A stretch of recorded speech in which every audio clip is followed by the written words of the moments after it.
Γεια σας παιδάκια, Math Greece εδώ. Είμαστε ενισχυτική διδασκαλία για μαθηματικά τρίτης λυκείου, γενικών λυκείων, προετοιμασία πανελληνίων. Αν αυτό το βίντεο το βλέπετε από το Math Greece στο YouTube, να ξέρετε ότι μπορείτε να μπαίνετε και στο mathgreece.com για επιπλέον υλικό. Και ίσως να μπορείτε να το ανεβάσω και στο TikTok. Δεν με πολύ ενδιαφέρει κιόλας, αλλά τέλος πάντων. Εντάξει. Λοιπόν, άσκηση 38, είμαστε στη συνέχεια της ενισχυτικής διδασκαλίας και παιδιά μια άσκηση λίγο εύκολη, γιατί οι προηγούμενες ήταν λίγο ζόρικες. Χ τετράγωνο συν 2α, ο πάνω κλάδος λέει να τον ακολουθήσω όταν το χ είναι μικρότερο εις του μηδενός, ενώ αυτόν εδώ το κάτω κλάδο να τον ακολουθήσω όταν το χ είναι μεγαλύτερο του μηδενός. Η ερώτηση απλή και εύκολη, να προσδιορίσετε το α ώστε η κυρία φ να είναι συνεχής. Από τη στιγμή που είπε συνεχής, εννοεί συνεχής παντού. Παιδιά, προφανώς όταν το χ τρέχει από το μείον άπειρο μέχρι το 0 ανοιχτό, προφανώς συνεχής, γιατί τη δίνει ένας τύπος, άρα συνεχής ως πολυονυμική. Εγώ τεμπελιάζω το γράφω, εσείς το γράφετε όμως. Ενώ όταν το χ ανήκει από το 0 ως το συνάπειρο, προφανώς συνεχής, γιατί τη δίνει ένας τύπος και συγκεκριμένα ως πράξη συνεχών συναρτήσεων.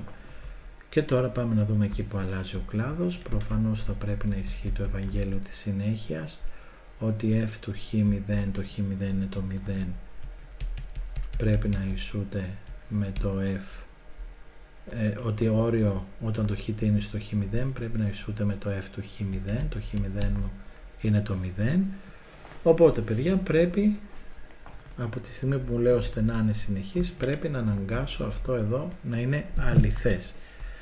Άρα ξεκινάω λίγο με το όριο. Λύμα όταν το χ είναι στο 0 παρά μία τρίχα, μιλάει ο πάνω κλάδος.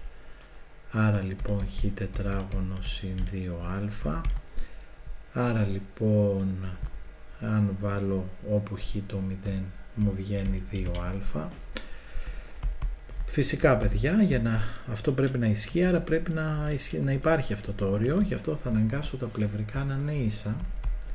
Στο 0 συν μιλάει ο κάτω κλάδος, ημίτον ο χ προς χ που κάνει 1. Άρα παιδιά, αυτά θα τα αναγκάσω να είναι ίσα. Άρα 2α ίσον 1, άρα α ίσον 1 δεύτερο.